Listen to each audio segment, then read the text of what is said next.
Begitu enaknya. Ini suara yang sangat senang saya dengar. Dengerin nih.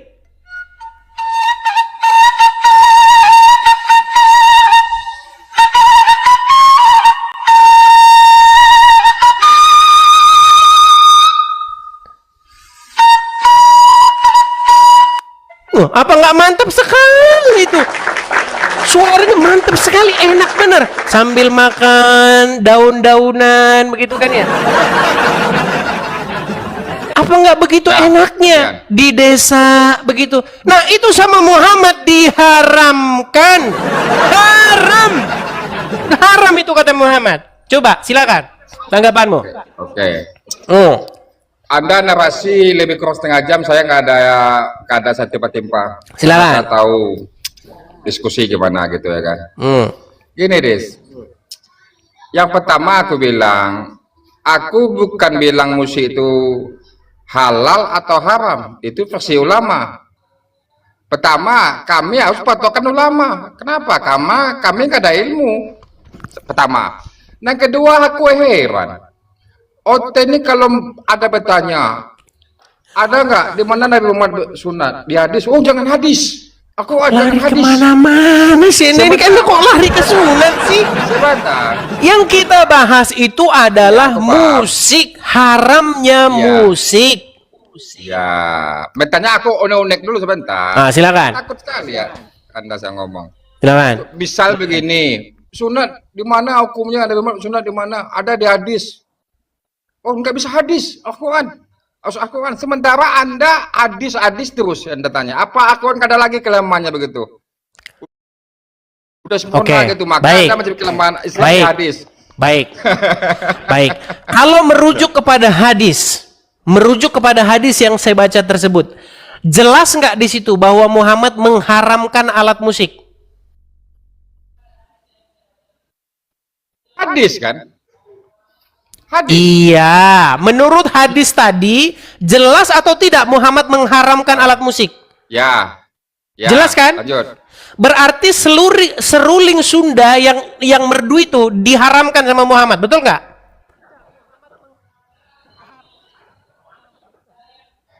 Maka ada mutlak. Sudahlah. Makanya saya bilang, makanya begini ya.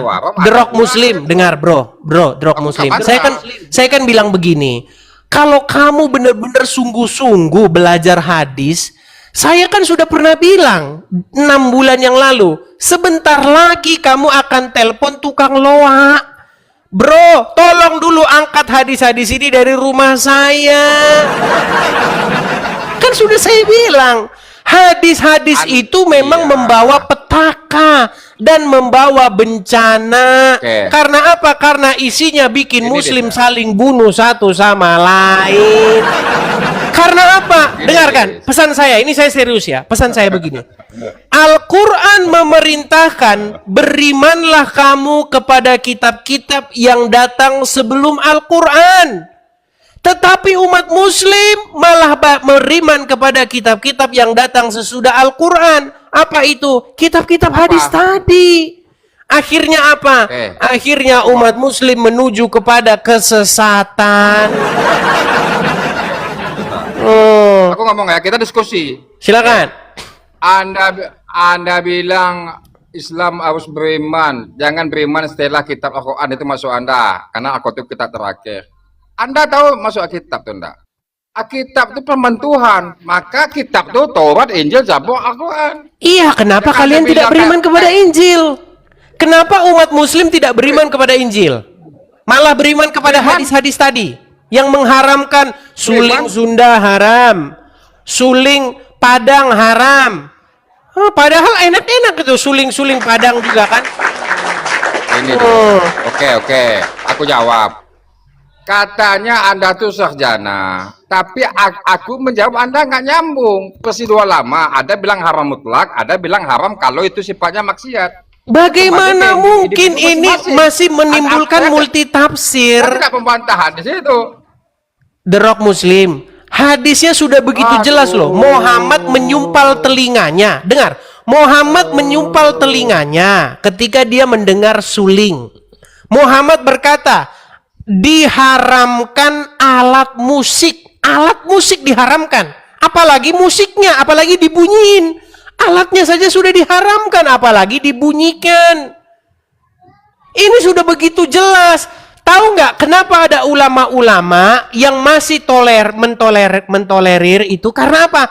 Karena nanti kalau terlalu keras, nanti orang Islam sepi yang mau masuk Islam.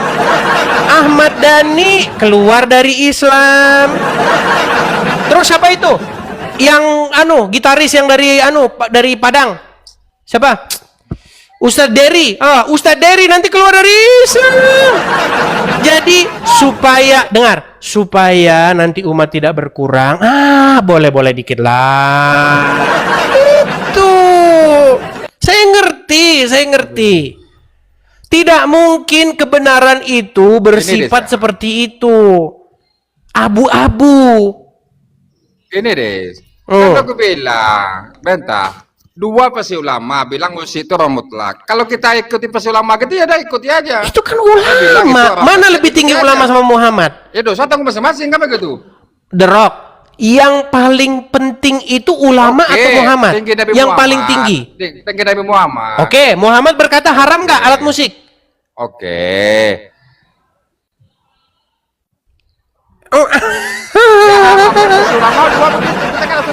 Sudah saya bilang.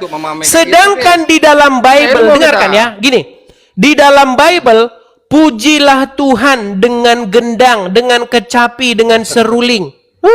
Dengan gendang, kupuji dengan kecapi. Oh, haleluya. Memuji Tuhan dengan gendang, dengan kecapi, dengan seruling. Sementara Muhammad mengharamkannya. Makanya saya bilang teman-teman, sebenarnya contoh kayak gini ya. Ngomong terus ya Bang Nek. Silakan gantian. Nanti kita dibilang ngomong terus. Silakan. Ya, nggak boleh. Maka teori SPI lah, SPI banyak dengar daripada ngomong. Gini deh ya, kita serakal saja lah deh ya logika. Anda bilang ahli tafsir di Bible Anda. RK ahli tafsir dia juga bilang, bom ahli tafsir juga di Bible dia. Anda sih paham. Ahli semua Anda tuh. Ngaku ahli semua Anda. Banyak Anda yang sesuai bertentangan dengan ajaran Anda. Yang mana? Ya, yang mana? Penyaliban.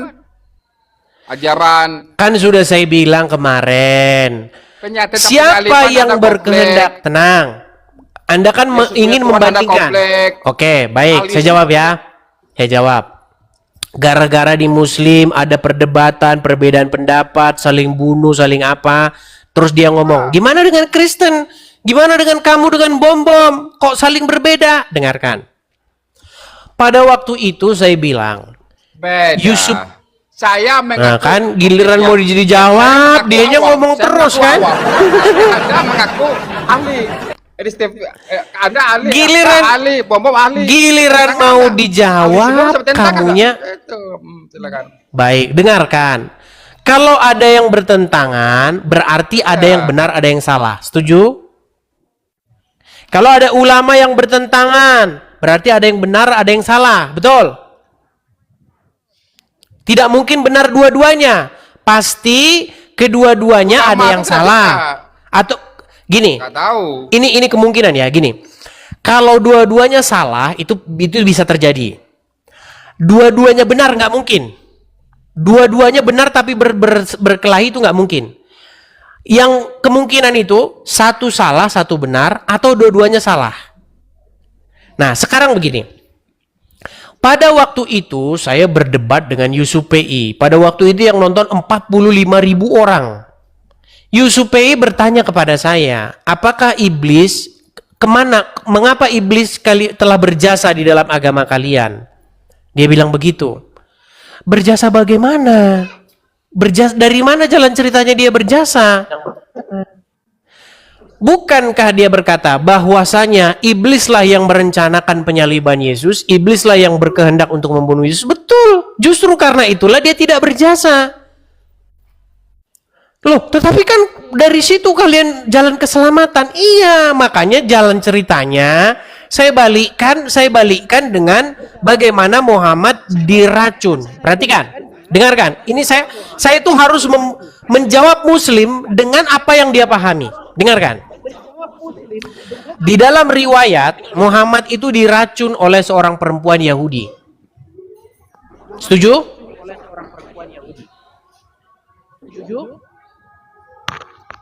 Ya, kalau aku dengar kayak gitu. Oke, Muhammad diracun oleh perempuan Yahudi. Oleh karena itu, para ulama seperti Ustadz Firanda, Ustadz Khalid Basalamah mengatakan Muhammad syahid. Dia meninggal syahid di dalam pengkabaran tentang agama Islam. Dia syahid oleh karena diracun oleh perempuan Yahudi. Pertanyaan saya, yang berkehendak meracun Muhammad menurut versi orang Islam itu keinginan daripada Allah sendiri atau keinginan daripada si jahat?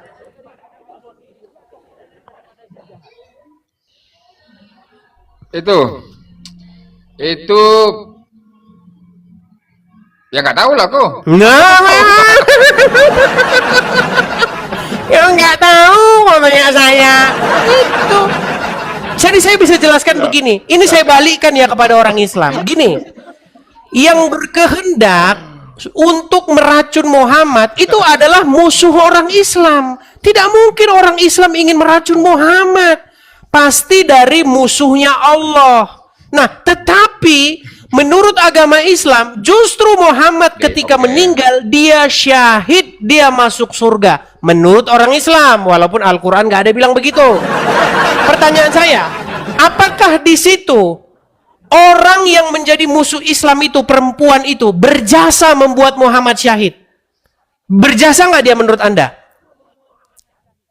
Oke, gini deh ya. Enggak, dijawab dulu. Terangin. Apakah perempuan Aku itu walaupun berjasa? bencana, Tenang. tapi Pertanyaan saya, apakah perempuan yang meracun Muhammad sehingga Muhammad meninggal berjasa membuat Muhammad masuk surga? Ya, maka aku jelasin dulu. Berjasa. Ada, Kalau begitu Allah harus memberikan belum kepadanya ada. surga. Ya, perempuan yang meracun Rasul Muhammad, kamu harus kuberikan surga oleh karena engkau Muhammad masuk surga. Ini yang makanya saya bilang orang Islam yang begini. Pola pikir kalian tuh bagaimana? Aku Kok jelaskan, susah sekali pola pikir kalian. Begitu juga di dalam sebuah penyaliban itu. Orang yang membinasakan, orang yang menyalibkan, yang berteriak supaya Yesus disalibkan, itu adalah orang-orang jahat yang dirasuki iblis. Tetapi apakah mereka berjasa? Tentu tidak. Gimana pola pikir kalian? Anak laki-laki tetapi tanpa persetubuhan. Lalu anak tersebut dikatakan ingin disalibkan oleh orang-orang Yahudi.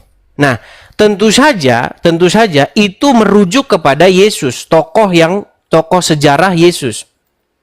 Kalau itu tokoh lain, maka ini menjadi tugas berat bagi umat Muslim. Siapa kalau begitu itu Isa itu? Kalau bukan Yesus yang ada di dalam Injil. Nah, cuman yang jadi masalah, kalau kita mau berangkat secara meneliti secara historis, secara sejarah, maka tokoh Isa yang betul itu adalah Yesus. Kalau Isa yang digambarkan di dalam Al-Quran, menurut penjelasan para ulama, itu sudah menjadi sosok yang lain. Contoh, misalnya sosok Isa yang menyuruh menyembah Allah. Makanya kita tanya, Isa ini orang apa? Kalau dia orang Israel, kalau dia Bani Israel, orang Israel itu tidak berbahasa Arab. Dan di dalam kamus bahasa Ibrani maupun bahasa Aram tidak ada kata Allah. Bagaimana mungkin dia menyuruh menyembah Allah sedangkan dia tidak berbahasa Arab? Betul nggak? Contoh nih, saya kasih contoh. Kita orang Indonesia. Sejarah bangsa ini, kalau kita gali penggalian dari masa lalu sampai sekarang, tidak pernah ada di dalam kamus bahasa Indonesia yang kosakatanya itu Ahura Mazda. Ahura Mazda itu Tuhan, nama Tuhan yang disembah oleh orang-orang di Persia. Ya kan? Ya. Bagaimana mungkin kita membuat cerita bahwasanya ada seorang bernama Joko Sujatmiko menyuruh orang menyembah Ahura Mazda? Ini kan ngawur. Kenapa dikatakan ngawur? Karena Ahura Mazda tidak ada dalam kamus bahasa Indonesia. Setuju? Nah, sama dengan tokoh Isa. Bagaimana mungkin tokoh Isa itu adalah tokoh sejarah, di detik yang sama dia menyuruh menyembah Allah? Tidak masuk akal. Karena apa? Karena kosakata Allah tidak ada dalam kamus bahasa Ibrani. Seperti itu. Jadi inti yang mau saya sampaikan, Bang, bahwa di dalam Al-Quran itu, nanti kalau saya bilang gini, ini pendapat ya, menurut pengkajian saya ya. Al-Quran itu, Bang, sudah mengalami perubahan, Bang. Ketika dia ditulis ulang oleh para ulama, digarap ulang, itu dimasukkan di dalam itu ayat-ayat yang tidak orisinil. Begitu, Bang. Sehingga akhirnya sosok Isa menyuruh menyembah Allah, ya? Begitu. Bagaimana? Berarti sudah ada revisinya ya? Betul, betul sekali. Bahkan di zaman Muhammad, Bang, Al-Quran itu belum ada, Bang. Seperti itu. Al-Quran itu baru dibukukan di zamannya Utsman bin Affan. Menurut sejarah yang ditulis oleh para ulama tersebut. Sebelumnya belum ada Al-Quran yang berbentuk buku. Begitu. Ya, oke. Itu aja pertanyaan saya. Oke, terima kasih Bang Ibra. Tapi Ya, ngomong-ngomong Bang Ibra sebelumnya pernah masuk sini kah? Pernah sekali dulu. Oke, berarti Bang Ibra ini sekarang posisinya gimana? Belum, apakah sudah meninggalkan agama Islam atau bagaimana? Atau dalam proses? Lagi dalam menuju masih. Oke, ya, oke. Masih belajar lagi yang banyak ya Bang ya. Kita juga tidak memaksakan. Karena ya, kalau perlu belajar lagi. Betul. Kalau orang mau pindah agama tanpa belajar nanti nggak jelas pindahnya, Bang. Gitu ya. Jadi mantapkan dulu, oke? Benar, Bang Edis, benar. Ya, benar. Oke. Terima kasih Bang Ibra. Saya turunkan ya. Ya, sip, lanjut. Ya. Oke, silakan. Apa yang mau Anda tanyakan? Coba ini kalau ajaran di Kristen itu mulai dari Wahyu sampai kemana itu ayatnya itu? Dari Kejadian sampai Wahyu. Ya, tolong Edis, minta tolong saya tunjukkan satu perintah di dalam Alkitab yang Anda lakukan. Perintah di dalam Alkitab yang saya lakukan. Silakan. Pergilah ke seluruh dunia, beritakanlah Injil dan jadikanlah mereka muridku. Itu yang saya lakukan. Saya memberitakan Injil kepada kalian supaya kalian menjadi murid daripada Tuhan Yesus. Jangan kalian mengikuti yang lain. Karena kalian ini sekarang posisinya mengikuti yang lain. Kalian mengikuti ilah lain. Kalian mengikuti perintah-perintah yang lain selain daripada yang diperintahkan oleh Tuhan Yesus. Contoh. Saya kasih contoh. Contoh. Silakan. Di dalam agama Kristen atau perintah Tuhan Yesus gitulah bahasanya ya. Ini nggak usah yang berat-berat, yang sederhana sajalah. Apa dikatakan oleh Tuhan Yesus? Supaya mengatakan yang benar. Jangan bersaksi dusta tentang sesama manusia. Jika iya, katakan iya. Jika tidak, katakan tidak. Tetapi kalian malah mengikuti ajaran yang lain. Contoh, di dalam agama Islam dibolehkan kalian berbohong atau berdusta. Setuju? Ya. Betul atau tidak? Di dalam Islam boleh berdusta? Betul. Nah, sementara Al-Quran dan Alkitab mengatakan jangan berdusta. Setuju? Oke, setuju. Sekarang makanya saya bilang kalau begitu, bagaimana mungkin kalian masih tetap ngeyel? Oke, setuju. Sekarang yang saya mau tanyakan gini, yang kata berdusta tadi ya, katakanlah yang benar. Seandainya ada tetangganya Edis mau dibunuh sama tetangganya sebelah, sembunyi di rumahnya Edis. Kira-kira aku ditanya, Edis, ada orang itu enggak? Jujur apa enggak itu? Kalau Edis jujur berarti orang itu mati. Kenapa dia harus mati?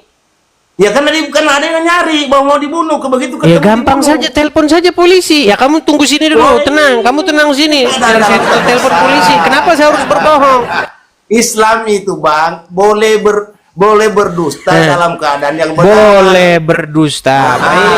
Boleh dalam Saya akan keadaan tunjukkan terpaksa. ayatnya. Iya, karena memang di dalam agama Islam boleh walaupun- berdusta. walaupun Sebentar. Ya, Bentar. kita cari ayatnya.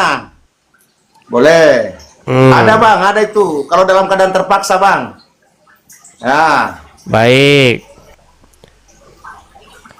Tadi Anda katakan, makanya mereka ini teman-teman boleh berdusta. Akibat apa? Akibat mengikuti ajaran Muhammad. Ya. Perhatikan. Saya akan tunjukkan kepadamu sebuah ayat di dalam Al-Quran bahwasanya orang-orang yang berdusta, surat An-Nahl ya. An-Nahl. Bentar. Semua ada ayatnya bang. Bohong dalam Oke. keadaan terpaksa boleh bang. Surat An-Nahl ayat 105 ya. Tadi Anda bilang boleh bohong ya. Ya. Baik. Anda bilang boleh bohong kan? Coba kau baca ini. Ya. Coba kau baca ini. Kelihatan nggak? Apa itu? Baca. Ayat berapa itu bang? Surat An-Nahl ayat 105. An-Nahl 105. Sudah di layar kok. Eh. Kenapa nggak dibaca yang di layar ini? Enggak, anu mata saya rabu Jawa. Oke, Ustaz. Ya, oke, yang coba beriman Anda baca menegaskan bahwa An-Nahl 105. hanya orang-orang yang tidak beriman kepada ayat-ayat Allah bahwa Al-Quran maupun tanda-tanda alam semesta yang berani mengada-ngadakan kebohongan dari mereka pada dusta sejak bukan Nabi Muhammad SAW seperti yang dituduhkan oleh kaum kafir. Nah, Oke, itu coba Bang, ya. baca ini. Ayat ini Sesungguhnya ayat ini membela Lah, Rasulullah. inilah dan saya bilang, ini ketuduhan kan bukan dusta, Quran yang menegaskan dibacakan. bahwa Yang dibaca bukan Quran. kebohongan berasal dari hati tertutup. Itu bang. Coba Jadi kau baca sekarang ini loh, bukan ayatnya, yang di Bang. depan ini. Ini apa yang kau baca itu apa? Anhal 105. Anhal. Anhal. An-Nahl. Anhal. Oke, apa dikatakan di sini? Sesungguhnya yang mengada-adakan kebohongan hanyalah orang-orang yang tidak beriman kepada ayat-ayat Allah. Dan mereka itulah orang-orang pendusta. Setuju? Pendusta. Sekarang makna, ya bang. Sekarang makna arti ke ayat Pelintirannya ini, gitu. membela Rasulullah. Iya, makanya demi membela Rasulullah kalian harus bohong, dusta. Dari tuduhan dusta bang. Oke, sekarang saya tanya. Sekarang saya tanya, menurut ayat ini, menurut ayat ini, orang yang mengada-adakan kebohongan hanyalah orang-orang yang tidak beriman kepada ayat Allah. Setuju atau tidak? Ini bang, artinya ini bang, sesungguhnya yang mengadakan kebohongan hanyalah orang-orang yang tidak beriman kepada ayat-ayat Allah dan mereka itulah orang-orang berdusta. Oke, Nah, berarti sekarang kalau orang arti bohong, ayat ini, tenang.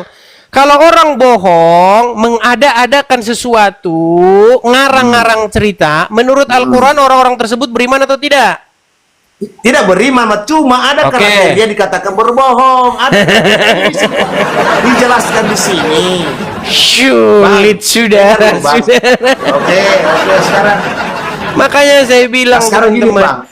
bagaimana mungkin sekarang gini. kamu mempromosikan kejujuran? Saya belum selesai tadi. Bagaimana mungkin Coba, kamu katakan tenang? Bang. Sebentar. Salah satu gelar Muhammad kata orang-orang Islam adalah Al-Amin. Tahu? Jujur terpercaya. Setuju? Ya, teriak. Bagaimana mungkin kamu percaya Muhammad seorang jujur, seorang Al-Amin, tapi di detik yang sama bohong sama istri boleh. Bohong. Karena ada dikatakan Bohong sama istri boleh, bohong kau bohongin istri boleh.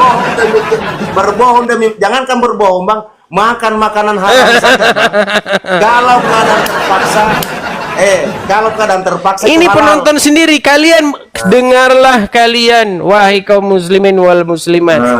Akibat daripada kalian mengikuti kitab-kitab karangan ulama, kitab-kitab hadis, kitab-kitab fikih, makanya kalian jadi gontok-gontokan sama hati nurani kalian sendiri. Karena apa? Bang. Yang ngajarin boleh bohong, yang ngajarin boleh dusta, itu adalah kitab-kitab yang dikarang oleh ulama. Itu kitab karangan, Bang. Itu ditujukan ke Alkitab Anda. Tapi kalau kitab kami tidak ada karangan, Bang. Berat. Satu ayat pun. Nah, sekarang gini, Bang. Bang Idris. Sudah, gantian, sudahlah, Bang. nggak usah Sekarang gini, Idris. banyak-banyak itu saja dulu.